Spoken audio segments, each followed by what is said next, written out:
cette grande édition d'information. Monsieur, dame, bonsoir. Merci d'avoir choisi la télévision Dunia pour vous informer. C'est une circulation fluide et des conducteurs totalement à l'aise au volant de leur voiture. Page inter de...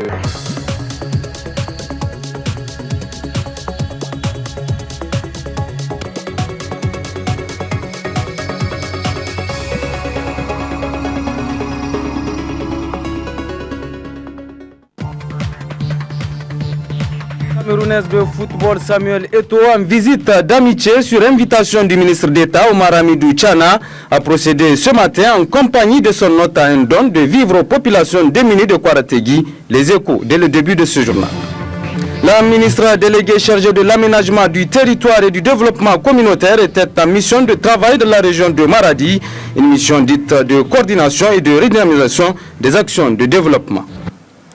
Mesdames et messieurs, bonsoir et bonne rupture de jeunes. Profitant donc de son séjour niaméen, l'attaquant de l'équipe camerounaise et du Chelsea, Samuel Eto'o, fils accompagné du ministre d'État Omar Hamidou Tchana, est allé apporter assistance aux populations démunies du quartier Kwarategi. C'était à travers un don de 15 tonnes de céréales.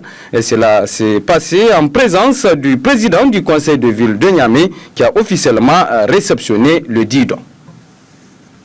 Après le groupement des 5 arrondissements communaux de Niamey, G5, solidaire au ministère d'État Omar Hamidou Tchana, c'est au tour du ministre Omar Hamidou Tchana et de son hôte Samuel Eto'o fils d'assister les populations vulnérables du quartier Kwarategi Fulangaido en ce mois béni de Ramadan. Ce don, composé de 5 tonnes de riz, 5 tonnes de maïs et 5 tonnes de mil, devrait permettre aux bénéficiaires de passer le Ramadan à l'abri du besoin. Comme vous le savez, l'arrivée de Eto'o a coïncidé avec le mois béni de Ramadan. Donc c'est dans ce sens que son Excellence M. Omar Hamidou Tchana et son hôte Eto'o fils ont bien voulu faire ce geste à la population vulnérable de Kwarategi qui est les handicapés de ce quartier.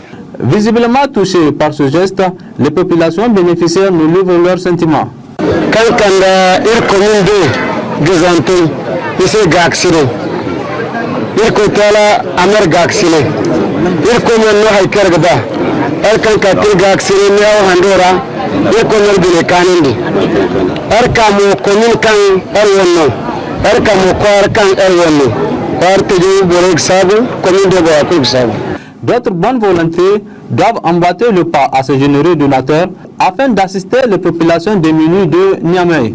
Ce geste noble confirme aussi que le ministre Omar Hamidou Tchana et Samuel Eto'o fils sont des modèles pour la jeunesse africaine. Et puis dans notre page Ramadan, ce soir, nous nous sommes intéressés au prix de certains aliments de forte consommation en ce mois béni, à savoir la viande rouge, la volaille ou encore le poisson, des prix qui prendraient une certaine envolée sur les différents marchés visités ce matin par nos reporters Sambo Zamo et Aïssata Issa Kindou.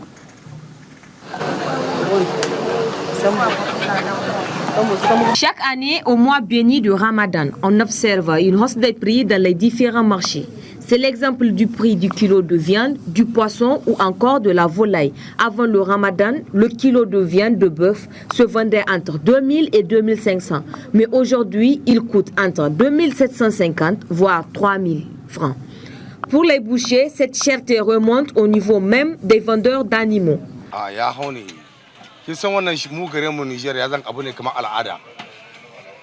Abu kayan sai suwa na an ce wanda a ci ne dai abinci. Niger bai taba hawa bai sauko. Bai taba hawa duk lokacin da aka ce ana bukata abu to sai ya tsada. Lokacin da ake kasuwanci kamar example watan Ramadan sai ki gani duk yawanci kaya sun ƙara. Avec aussi l'installation de la saison des pluies, les prix des volailles ont grimpé. Le poulet qui coûtait entre 1250 et 2000 se vend à ce jour à 3000 et la pintade tant convoitée durant ce mois se vend à 5000 l'unité. Yo sindla sabu songo lokchino moment chade oh za kai di tono gon wa ga chada olman chade a man chime hawo no kai di ano ni chade ndi za kai di to gon ga chade dam du mengo go no bora kulu ishidu wa kiche chimat ki ga bakanda haboira o du mengo mbo sobbese olman chade oho ya dinga me hawo akade kada kada no zalma no ganin ga sen fosse ceri kan no gori gar no me hawo wati. Une situation que déplorent les consommateurs qui ne savent plus à quel sein se vouer. Le poisson coûte très cher parce qu'on vend les capes jusqu'à 3 000, les capitaines 4 000, 4 500. Voilà. Là-bas, c'est un peu moins cher par rapport au marché. Les volailles aussi. Les volailles, on vend 3 000, les poulets, 3 500, pentades jusqu'à 4 000. Tout est cher. Tout est cher. Pour le jeûneur, l'idéal, c'est de varier les aliments à la rupture. Pour cela, les commerçants doivent être indulgents et baisser les prix des produits, notamment ceux de première nécessité, afin que tout le monde puisse rompre le jeûne convenablement. Comme je l'annonçais en titre, la ministre déléguée chargée de l'aménagement du territoire et du développement communautaire était en mission de travail dans la région de Maradi, une mission dite de coordination et de redynamisation des actions de développement. Alzouma Seni Soumaïla. La mission de redynamisation de la fonction de coordination des actions de développement engagée sur l'ensemble du territoire national par la ministre déléguée chargée de l'aménagement du territoire et du développement communautaire était dans la région de Maradi. Les départements de Bermou, Dakoro, Mei, Tessawa et Gazawa ont constitué les premiers départements de la région de Maradi sillonnés par la mission.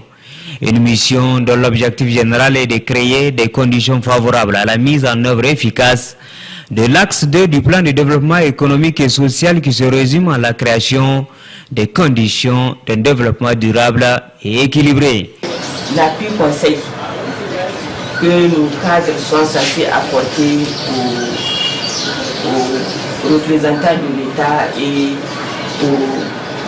aux communes, est-ce qu'ils sont en train de le faire? S'ils sont en train de le faire, comment ça se passe? Est-ce que ça se passe d'une manière... est-ce qu'il y a une collaboration saine entre les autorités et puis nos cadres? Donc vraiment, Dieu merci, ici, vraiment la collaboration est très bonne et que l'appui conseil que nos services doivent apporter, vraiment ils sont en train de le faire et de manière dont ils doivent le faire correctement. Et un autre point, c'est les ONG et associations de développement. Les ONG et associations de développement, elles ont signé un protocole d'accord type avec l'État. Ce protocole d'accord type, il est censé être respecté au niveau régional, départemental et communal. Partout où elle est passée, la ministre a échangé avec les agents des services déconcentrés du ministère du plan de l'aménagement du territoire et du développement communautaire sur leurs conditions de vie et de travail en vue d'apporter des solutions adéquates qui peuvent permettre de relever les grands défis de développement. En outre, la mission ministérielle a visité quelques réalisations des ONG de développement dans le département concerné. Elle a par ailleurs appelé les différents acteurs des ONG et associations de développement au respect strict du protocole d'accord type pour une meilleure harmonisation des actions. Le volet reportage de cette édition consacre un coup de projecteur sur le quartier Pays-Bas, communément appelé Saga Kurtey. Le dit quartier situé sur la route de l'aéroport compte une population estimée à environ 100 000 âmes. Faisons tout de suite la découverte de ce quartier dans ce reportage signé Issa Mustafa. Le quartier Pays-Bas, Saga Kurtey comme nom authentique, a vu le jour grâce à la rétrocession et à la vente des propriétés coutumières. Petit à petit, les maisons ont surgi par-ci et par-là. Et comme vous le voyez, les lotissements et les constructions anarchiques constituent les éléments de l'ossature de ce quartier où vivent plus de 6 000 habitants. Ce quartier n'a jamais fait l'objet de lotissement. Le quartier, effectivement, nous avons la détention coutumière. Nous sommes des ayants droit à titre universel. Nous sommes libres et indépendants, n'est-ce pas, de céder nos terres à qui nous voulons, ceux qui achètent. Parfait. Donc on s'est rendu à la mairie, à la communauté urbaine, Ils disent effectivement, tous ceux qui ont l'intention qu'ils fassent effectivement, s'ils veulent avoir des actes de cession, ouvrir un échéancier. Quand ils payent, ils finissent de payer, on va leur remettre leur acte de cession. Parce que ce quartier date de plus de 18 ans. C'est un quartier de Saga. C'est Saga Courtaï. Donc il y a plus de 1800 ans que ce quartier Saga Courtaï existe. Pays-Bas en tant que tel, c'est le nom de mon équipe de football. Moi. Les habitants de ce quartier, eux, ne s'en reviennent pas. L'accessibilité autour des maisons construites anarchiquement les inquiète à plus d'un titre.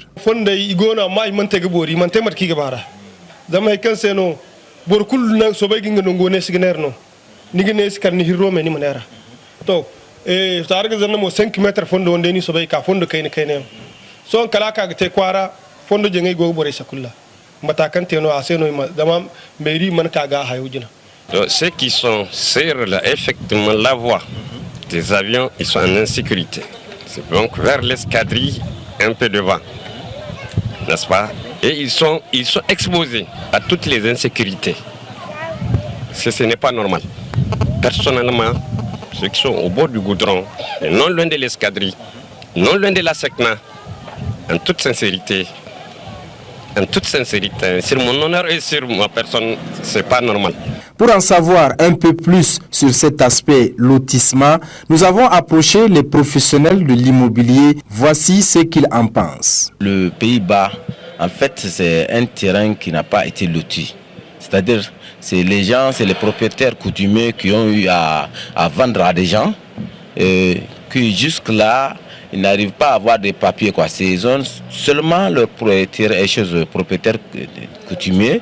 Et d'autres ont eu à enregistrer, mais c'est vraiment pas un truc modeste. La mairie n'a aucun contrôle sur eux, à ma connaissance. Les quartiers comme celui de Pays-Bas, situé à l'entrée de Niamey, à proximité de l'aéroport international Diori Hamani de Niamey, doit en principe faire l'objet d'une véritable politique en matière de lotissement et de reconstruction, dans les meilleurs délais pour la bonne marche de la municipalité et pour la sécurité de toutes ces populations du quartier Pays-Bas. Puis ce quartier, le quartier Pays-Bas reste tout de même l'un des quartiers de la capitale où les habitants exercent plusieurs activités génératrices de revenus. Notre reporter Mariama Soumana s'est intéressé au sujet. Voici son reportage. Situé en plein cœur du quartier Pays-Bas et à proximité des habitations, cette carrière est exploitée depuis plus d'une décennie par ces hommes qui utilisent le banco dans la fabrication et la vente des briques, mais aussi dans la construction des maisons. Une activité génératrice de revenus pour ces exploitants qui arrivent à subvenir à leurs besoins grâce à cette carrière. Je suis à la recherche de quoi nourrir ma famille. Je peux avoir jusqu'à 200 briques par jour, à raison de 50 francs l'unité. C'est grâce à cette activité que je subviens aux besoins de ma famille. Si les exploitants arrivent à joindre les deux bouts grâce à cette activité, les habitants, quant à eux, se plaignent de l'exploitation de cette carrière. Une exploitation qui n'est pas sans conséquence sur l'environnement, mais aussi sur la sécurité des populations. Cette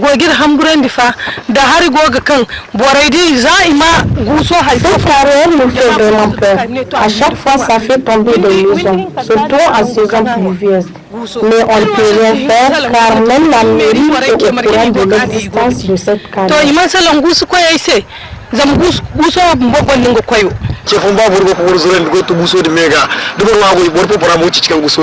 Cette carrière nous cause énormément d'ennuis. Des fois, en conduisant, on risque même de tomber dedans. Si l'État peut nous construire au moins un pont. Pour alléger la souffrance des populations qui n'ont pas accès aux taxis à l'intérieur du quartier, faute de voies praticables, la plupart des jeunes du quartier Pays-Bas ont embrassé le métier de conducteur de taxi moto appelé Kabu Kabu à raison de 100 francs la course. une activité qui génère des revenus à ces jeunes. Nous exerçons ce métier juste pour aider les gens, surtout les vieilles femmes, parce que les taxis n'arrivent pas jusqu'ici. Et c'est dans ce métier que nous arrivons à subvenir à nos besoins. Les femmes, elles pratiquent quelques activités génératrices de revenus telles que la vente des beignets, de l'eau fraîche, de la glace, de la nourriture, des condiments. On arrive ainsi au quartier Pays-Bas à trouver le minimum, quoique le quartier ne dispose pas de marché. Pourtant, facteur important de développement économique de tout pays. Nous sommes toujours dans ce même quartier aux Pays-Bas, un quartier qui se trouve actuellement confronté à d'énormes difficultés, dont notamment le récurrent problème d'approvisionnement en eau potable que rencontrent quotidiennement ou presque les habitants là-bas. Suivez plutôt. On boit une eau non potable. On creuse le puits et on met le château, on boit l'eau là. L'accès à l'eau et à l'assainissement constitue depuis toujours un véritable casse-tête pour les habitants du quartier Pays-Bas. Contrairement aux vrais Pays-Bas, comprenez par là la Hollande où l'eau y coule en abondance, ici l'eau demeure avant tout une denrée rare.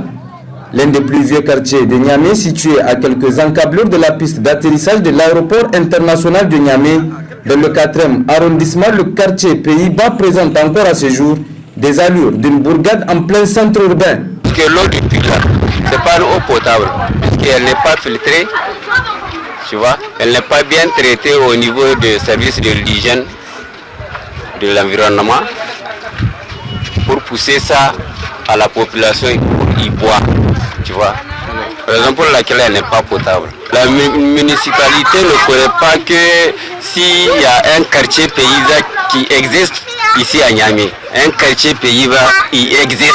Mais au niveau de sa taxe de Wari, elle reconnaît le quartier Pays-Bas. Ça, je peux le dire. Ouais. Ici, les difficultés se posent avec acuité et les habitants espèrent vivement une réponse adéquate des autorités compétentes. Je lance un vibrant appel à son excellence, le président Mamadou Issou, à ceux qui nous regardent, nous, les résidents du quartier Pays-Bas, là, tu vois, on n'a pas de dispensaire. Pour aller à la santé encore, c'est une autre chose. On n'a pas accès à des écoles. Le matin, tu vois des enfants à tort et à travers partout. Il n'y a pas des écoles francophones ou arabes. Tu vois, les gens sont mal, les enfants sont mal éduqués. Tu vois, moi, la chose là, ça m'étonne beaucoup. Avec une population estimée à plus de 5000 âmes et non encore officiellement lotie, le quartier Pays-Bas compte malgré tout parmi les quartiers de Niamey et doit de ce fait légitimement aspirer au bienfait du projet Niamey-Niala, ne serait-ce dans son volet hygiène et assainissement. Du sport avant la page inter de cette édition et vous le savez peut-être déjà, la star du football camerounais Samuel Eto'o est depuis hier à Niamey sur invitation du ministre d'État en charge des mines et du développement industriel Omar Hamidou Tchana. Hier, les deux ont d'ailleurs assisté à un match de gala au stade municipal de Niamey. C'était en présence de plusieurs fans de la star mondiale. Le résumé, c'est avec Seni Mekido Jibril. Inciter la jeunesse nigérienne à s'investir davantage dans la tâche de construction nationale afin de faire rayonner l'image du pays à l'image de la star de football camerounais Samuel Eto'o fils qui fait rayonner le nom de son pays. C'est l'idée que veut insuffler à la jeunesse nigérienne le ministre Ladan Tchana à travers l'invitation de son frère et ami Eto'o fils au Niger. Ils étaient nombreux, les fans de la star, à envahir le stade municipal pour assister au match de gala qui devait leur permettre de rencontrer leur idole. La jeunesse nigérienne a par ailleurs vivement salué le ministre Ladan Tchana pour cette aubaine.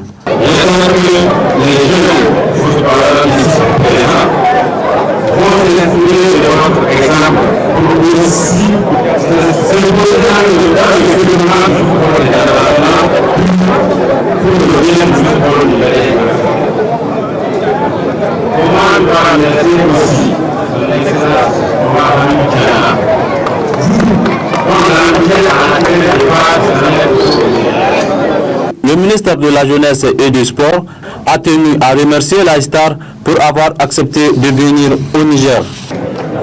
C'est avec une fierté que nous accueillons aujourd'hui chez nous au Niger. Monsieur le Président, nous vous disons par la loi.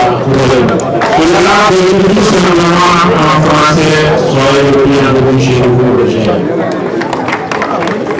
Je voudrais vous remercier également à son Excellence, Monsieur le ministre d'État, dont l'amitié a permis à ce digne fils de l'Afrique, malgré la partie de la Coupe du Monde, celui que nous regardons il y a quelques jours seulement sur l'écran, Monsieur le fils, je vous propose une projet et votre Le ministre Ladan Chana a, pour sa part, remercié son ami et frère Samuel Eto'o pour avoir accepté son invitation avant de saluer l'engouement suscité par cette visite auprès de la jeunesse nigérienne.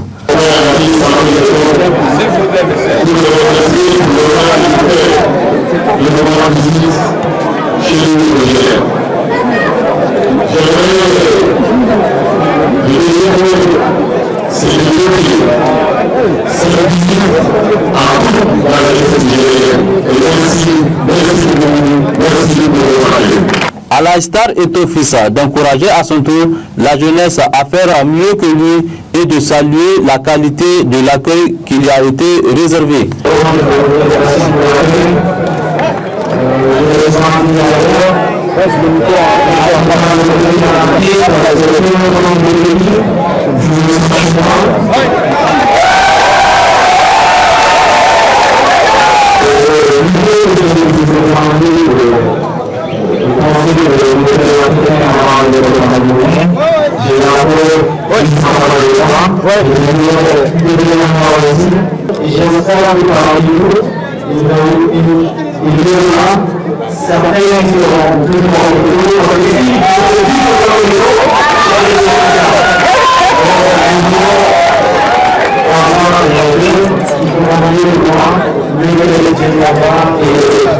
Après ces différentes allocutions, la Star Eto'o fils a donné le coup d'envoi du match offert par le MENA Cadet à son honneur. Pour certains fans d'Eto'o, c'est un rêve qui se réalise. Franchement, c'est un rêve. Moi, j'ai rêvé que par le bureau de Tchana, on ne peut plus le.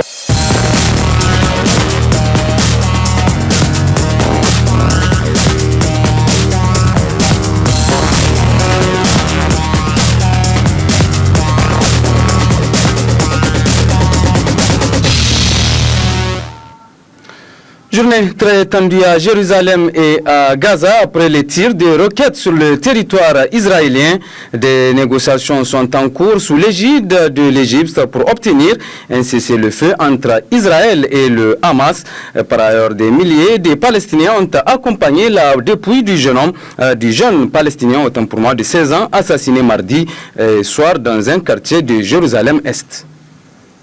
Ils étaient déjà des dizaines ce vendredi matin à attendre avec sa famille la dépouille de l'adolescent palestinien enlevé et assassiné dans la nuit de mardi à mercredi. L'autopsie a retardé les funérailles. Ils voulaient nous rendre le corps la nuit dernière. On a refusé. Je leur ai dit que je voulais pour mon fils de grandes funérailles pour que la foule puisse y participer. C'est en fin de matinée qu'une ambulance israélienne a amené le corps du jeune homme de 16 ans.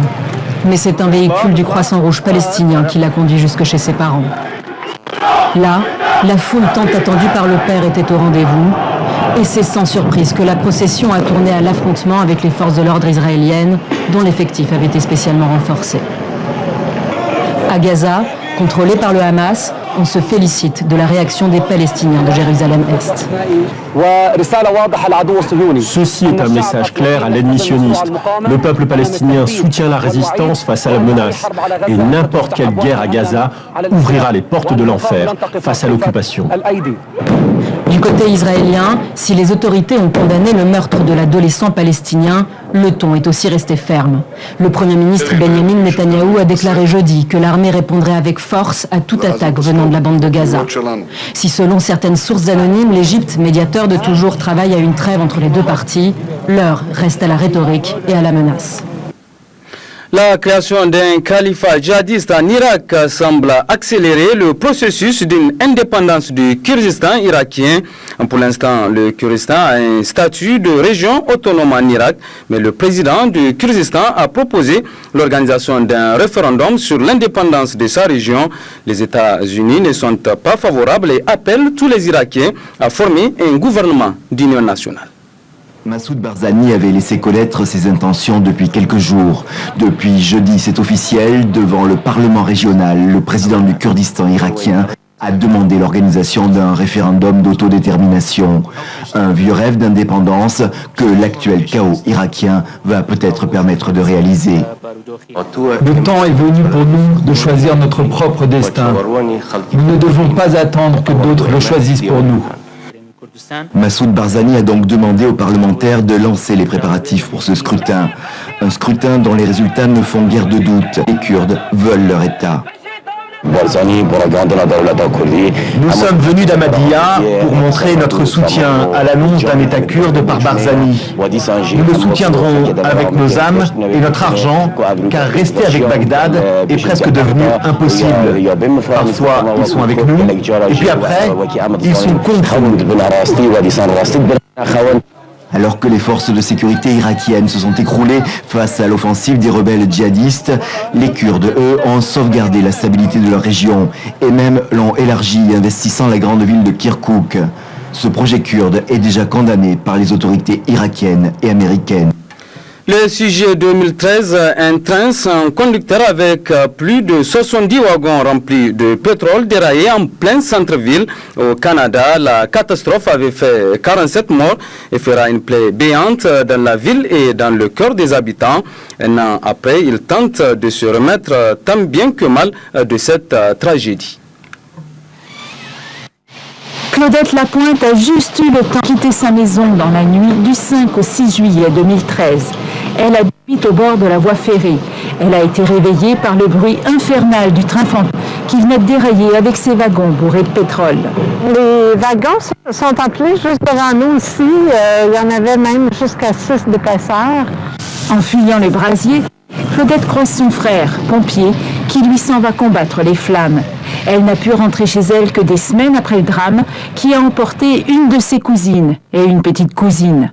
Comme tout habitant de lac Mégantic, elle a été profondément ébranlée par ces événements. Les blessures, ça peut prendre du temps parce que c'est quand même profond. Moi, je dirais que ça va prendre peut-être une couple de générations avant que ça soit que ça coule plus doucement. À la fin de l'été, en constatant que des gens viennent des 4 coins du Québec pour visiter le lac Mégantic, Claudette sort de sa retraite pour lancer son entreprise Tour Mégantic. Elle a ainsi accueilli quelques 80 autocars de touristes. Elle leur a raconté ce que sa ville venait de vivre.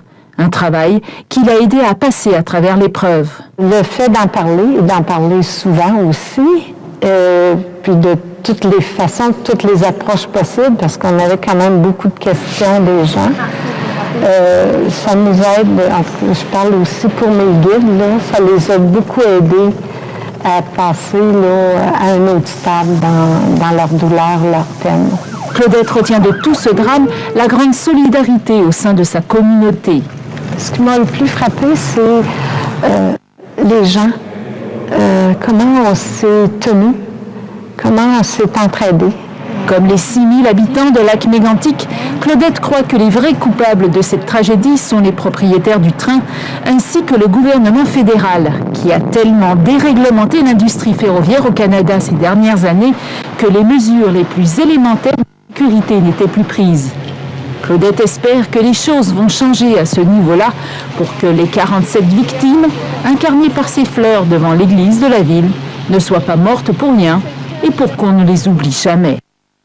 Voilà, c'est sur cette note d'information que se referme ce journal. Merci à vous de l'avoir suivi. Et au nom de toute l'équipe technique et puis rédactionnelle qui m'a aidé à vous le présenter, je souhaite de passer d'agréables moments en compagnie de programmes de la H24. Au revoir.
Barika Dunia TV. I'm the bunch. Oskiman come to make up this call me. I have a confession. Don't take it personal. I got a confession. Oh, so you gotta listen. Oliver twist. You're watching Dunia TV, national and international. Don't talk that down. Qu'est-ce qu'il y a? Applaudissez. Merci beaucoup.